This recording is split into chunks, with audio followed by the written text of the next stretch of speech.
So Maria, we're talking about Futuro Incubator and Accelerator. Yes. Is that right? Yes. Okay. So are we all ready to hear it? Right. So yes, okay. So without further ado, I'm going to give the mic to Esther, who will introduce our next speaker. Hey everybody, welcome. We're going to get started. So I wanted to introduce Maria Cadenas, and Maria has over 20 years of a great deal of experience working with her community around economic development, community development, asset building.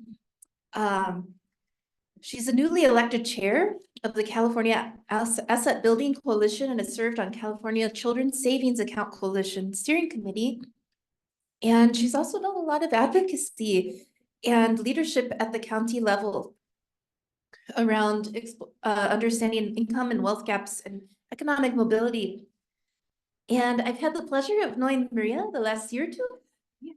And I really appreciate her work and insights on how to mobilize her community, being very creative and thoughtful about it, making connections. So I just really appreciate you, and I'm excited to hear more about your work. So thank you. Thank you.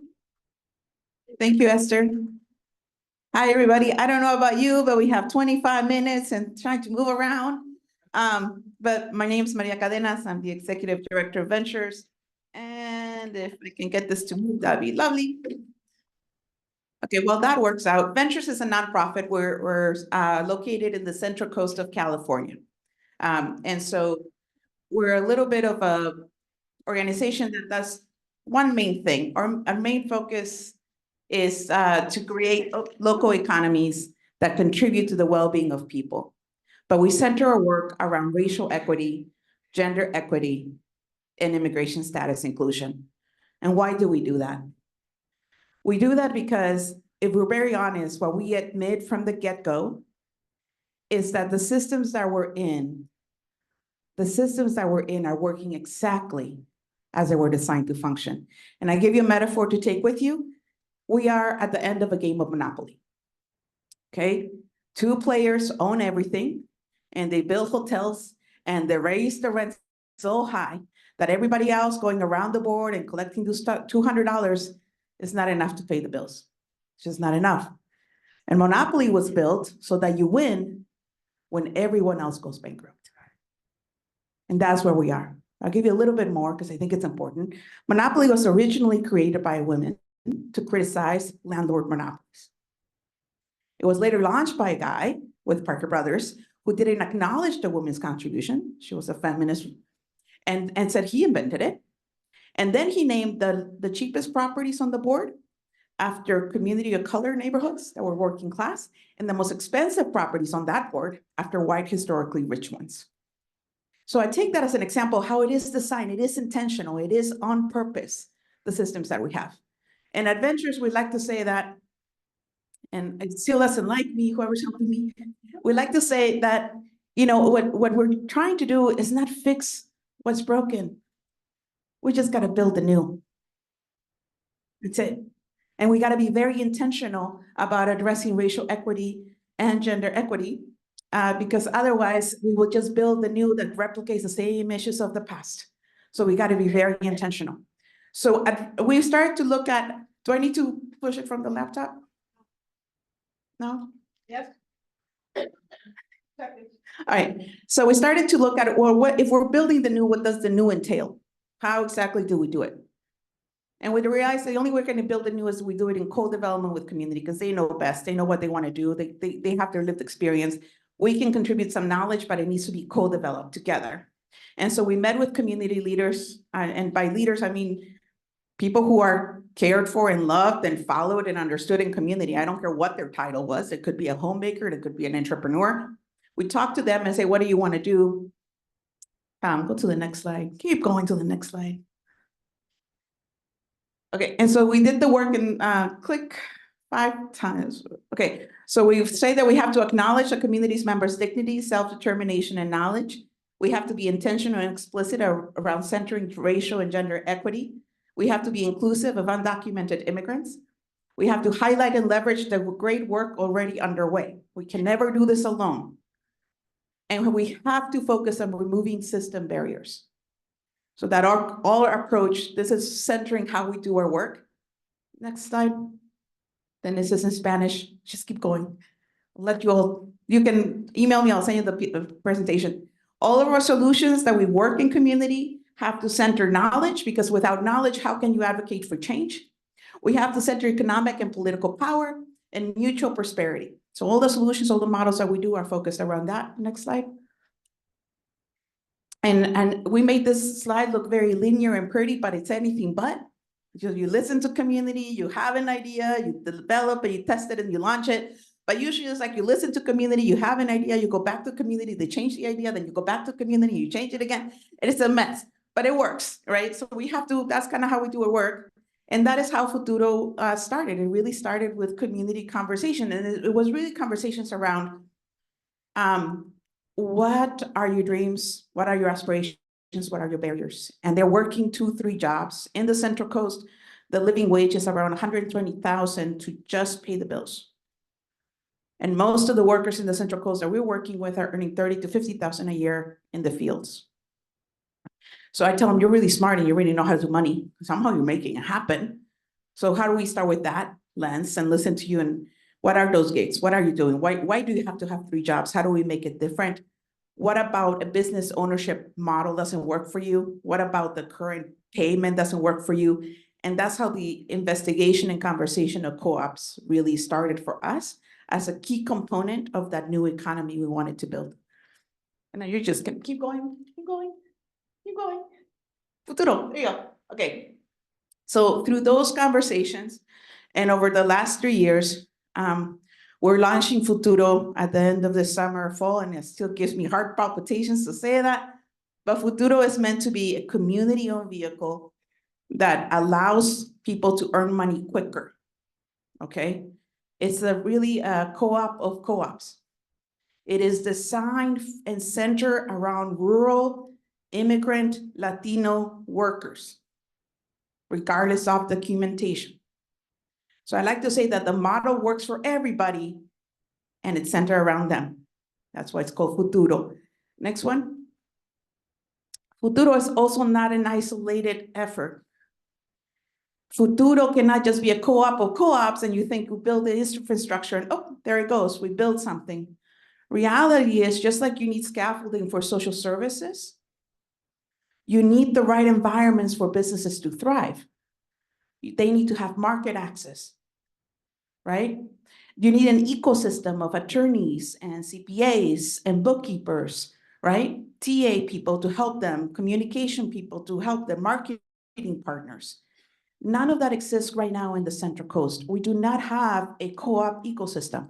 So when we came up with Futuro as an aggregator of business support, we realized very quickly that it couldn't survive on its own. That for it to work, we also needed to invest significantly in the ecosystem. And so we were able to secure a 3.4 million California grant that the way it builds the ecosystem is half of that money is going to a revolving loan fund that already existed that was really small. But because of this grant, it's expanding their lending to co-ops, whether they're in Futuro or not. So we're increasing the local capital for small businesses in the region as part of the ecosystem.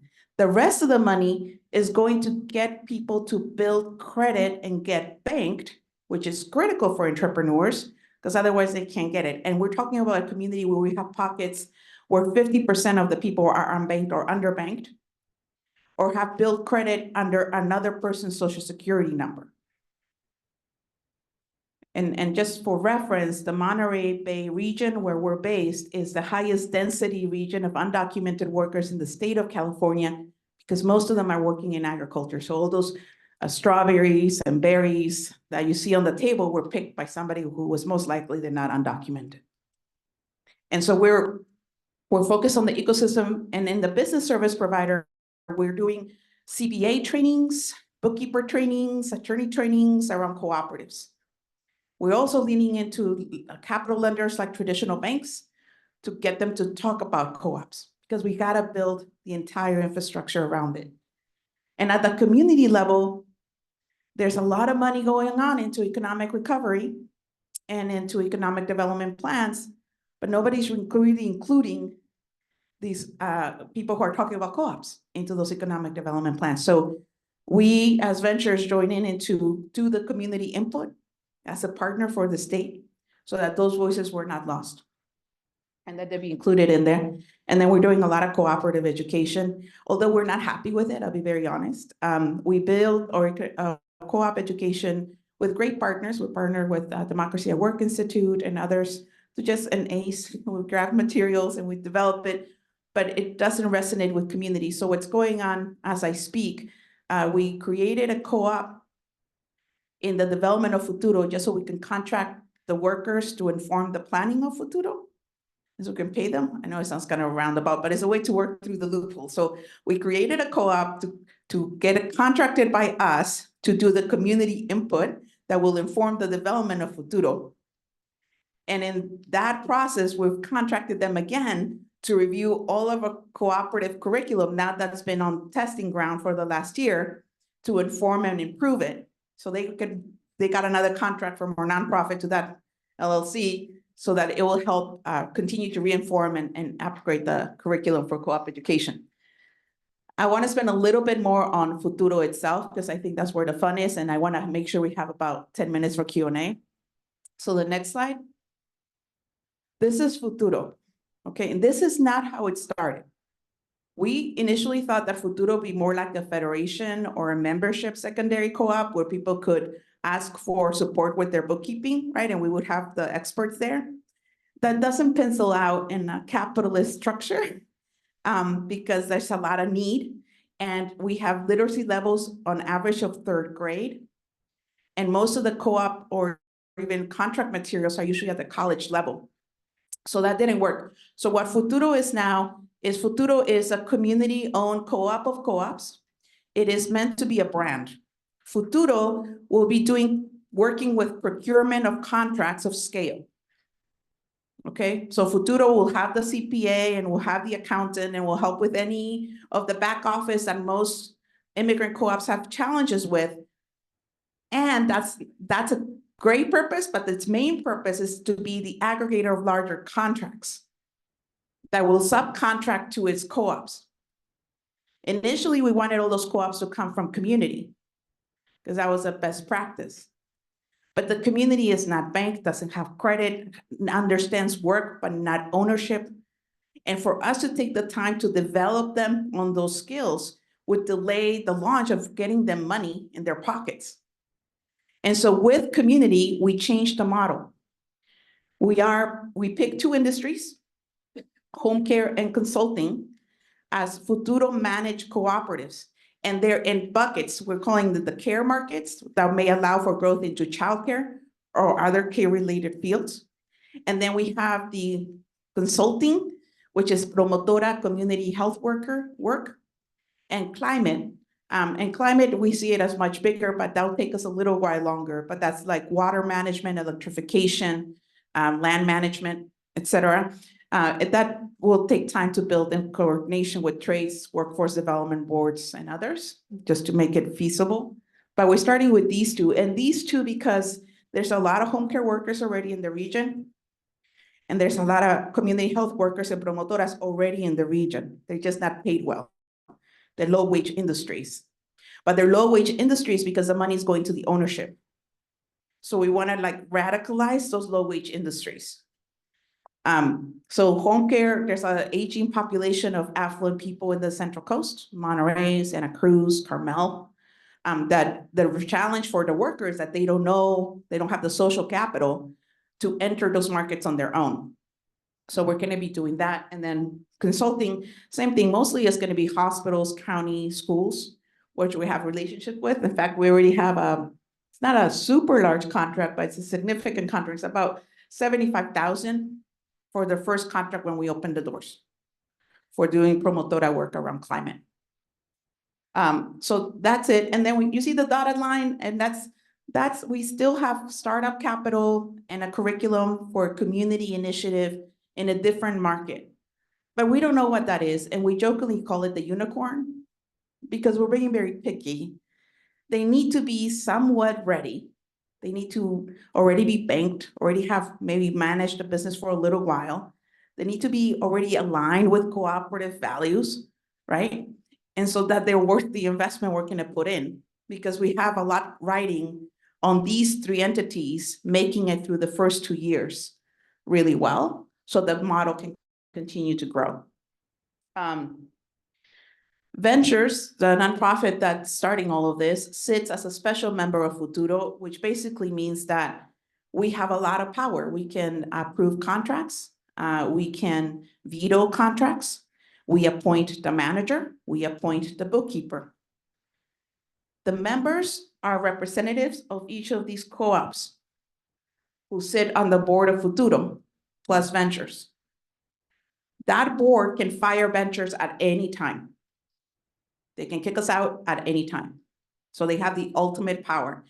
The goal is for Futuro to become self-sustaining within 5 to 7 years. And then we can just walk away, and it is completely community owned. Our intent is for this to be completely community owned. And the worker owners are both the worker owners of Futuro and the worker owners of the individual co-ops. I have 12 minutes. I'm gonna stop and open it for questions. And I need a runner or another mic. Yeah, well. Questions? But I move that. And I'm assuming the questions will go in the weeds, so go for it. This one, just wondering, has this model worked in other cases? As far as we know, we're it. Because this is an LLC focused approach in a rural community.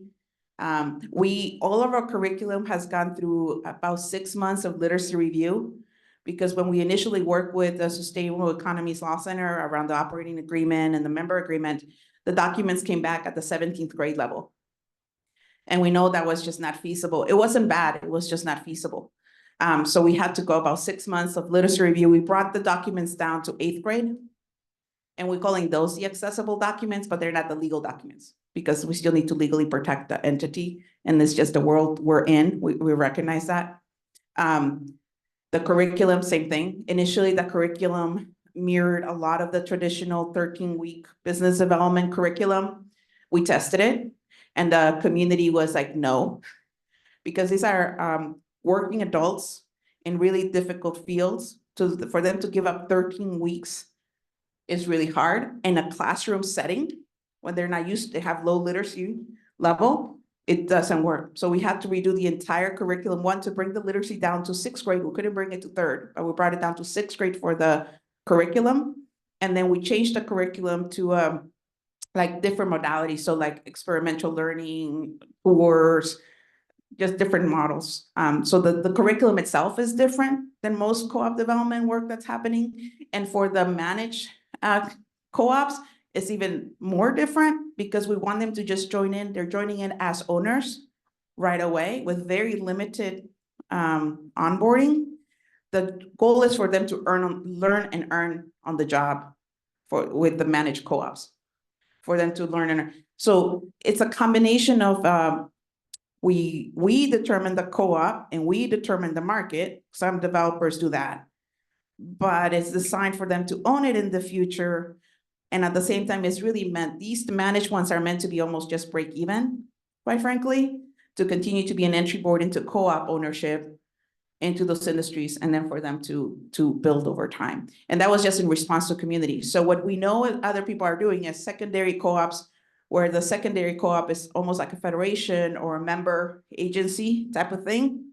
And we're not doing that. We're doing the procurement piece. The closest we have is Open, I think, but they're doing purchasing of existing businesses into cooperatives.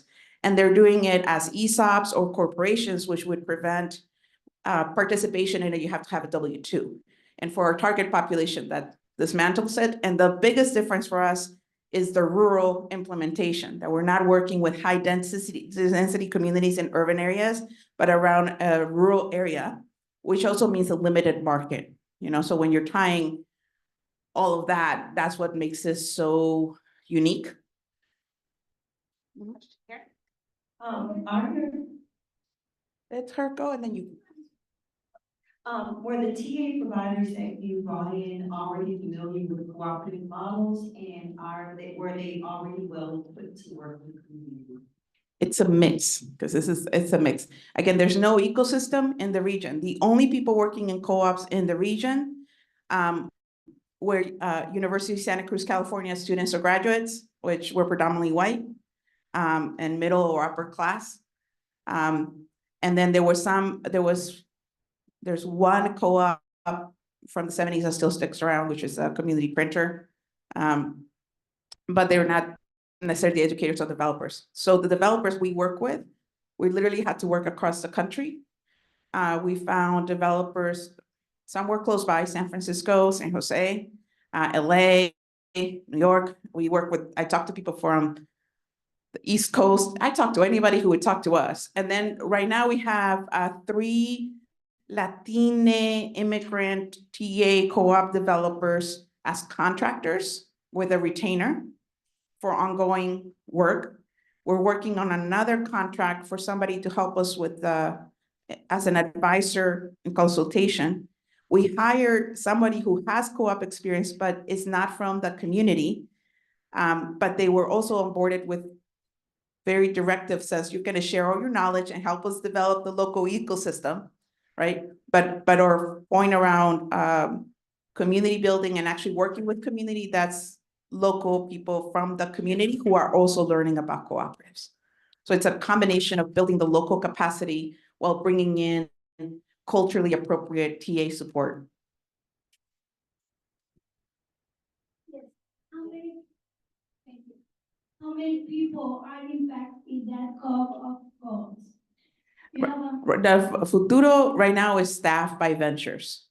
So yours truly is like my entire, I don't know, at least 50% of my job is going to make sure Futuro rolls out well in the next 3 years. We're putting a lot of investment as an organization and making this happen because we think this is a great contribution to the field, that it may be able to be either replicated or scaled, either scaled by growing the brand and adding more regions underneath it, or scaled into other rural communities like Wisconsin, Minnesota, or others who might have similar populations and density and approach. Home care, we're looking at 5 worker owners. We're not trying to go really big in the beginning because there's gonna be kinks and there's gonna be learnings. So for the Futuro Consulting, we're gonna have, on launch, we're gonna have 7 worker owners. And for the home care, we're looking at 5. Hi. No, here, and then. Hi, in Puerto Rico, we have had like a similar approach, but government-based, like the government promotes the creation of cooperatives. But one of the problems that we have had is that after we find the workers to work for the cooperative, the associative aspect makes them like break up the cooperative after the first year. How do you guys think you will approach this challenge that usually happens? ¿Me puedes clarificar qué aspectos hay que? Perfecto. Pues el aspecto asociativo en muchas ocasiones es lo que hace que las cooperativas caigan. Entonces, por ejemplo, en Puerto Rico el gobierno ha promovido el que se hagan cooperativas. Y lo que hacen es más o menos así, en términos de que ayudan a la creación de la cooperativa, a la concepción de la idea, etcétera. Y después los workers pues se incluyen en la idea y entonces comienzan a implementarla. Pero en ocasiones lo que ocurre es que, tú sabes, empiezan a surgir issues entre ellos mismos y entonces la cooperativa se cae. Okay, so she's just asking about the sustainability of the model because it's similar to Puerto Rico. And then in there, the government comes in and builds the co-op, right? And then the workers come in and then issues arise, conflicts come up, and then it fails. The biggest difference is that we have Futuro at the top. And Futuro, for the managed co-ops, I'm talking managed co-ops. Because, and this also came from community. It's simple things. Like you tell them to vote on something and they're like, what do you mean vote? Do I just raise my hand? Do you want it in paper? How am I rating the voting? How do you want me to vote? And those are very valid questions because I never had to do a formalized vote, right? And they're like, what do you mean I need to take minutes? How do I make notes? What do I make a record? Why do I need to do that? And again, they're very simple questions, but are very complicated. Like none of them had an email because they don't use email. They have an email account for the family, not for them individually. So as owners, how do you get them to see that? Or they haven't looked at a bank statement. And these could be really big barriers to entry into business ownership or co-op ownership. And we're managing that by putting a manager in Futuro. That manager doesn't have a vote. Futuro provides the manager, the administrator, who is making sure they're meeting and taking minutes and showing them how minutes are taken and explaining the whole process and bringing the contracts down and explaining in project management the contracts for them. But they're earning money and they are the worker owners. And we designed it this way with community because that's what they wanted. During the pilot phase, so the design phase, we did exactly what the government of Puerto Rico did. We created a co-op, we trained everybody, like, you're ready to go, we're here if you need us, but you're on your own. And it failed within like 6 months because it wasn't because of conflict, it was just like, who's the leader? Who's not the leader? How do we talk? How do I move you? Just really thinks of, again, ownership versus worker, and then just how do you assert that you move forward? And we tried to coach them through it, but it didn't work. So we moved it and forced a strong administrator. They liked it and that worked. So that's how we're doing it this way. The hope is that basically with hand-holding rails over 2-year time, they'll need that less. But regardless, this is made so that doesn't happen. So what happens actually, like I mentioned, Venture sits as a special member of Futuro. That also helps the risk-averse contractors, knowing that we're behind it because we're a trusted entity in the region. Futuro sits as a special member of all these co-ops. Same approach, right? No membership fee, because Futuro is just going to take an admin fee from the procurement contracts to make the numbers work. But if the members decide, we don't want Futuro here, well, they can kick them out, but then they're kicked out of the model, right? Again, it's not for everybody, but for the population that we're needing to support, this is the model that we're approaching. And in the meantime, we're building the ecosystem. So there'll be other co-ops hopefully developed who are also using that capital who are getting into the learning. We have a final question here. Okay. Thank you. I just wanted to clarify, for the Futuro brands like home care consulting, are those DBAs of Futuro or are those incorporated co-ops?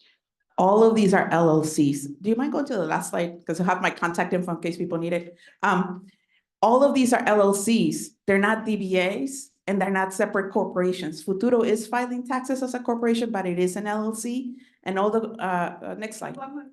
Yeah. Oh, that's the website for Futuro. There you go. That's what you get, but there's my QR code. You guys gotta find me later. So they're LLCs. They're LLCs, independent LLCs, with the only connection being that special membership from each other, from Futuro and from Ventures to Futuro.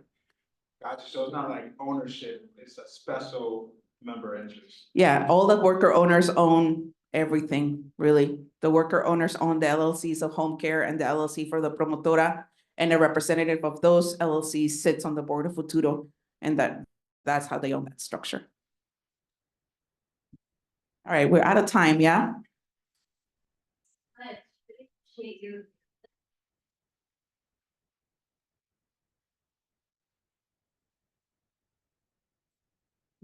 So fast.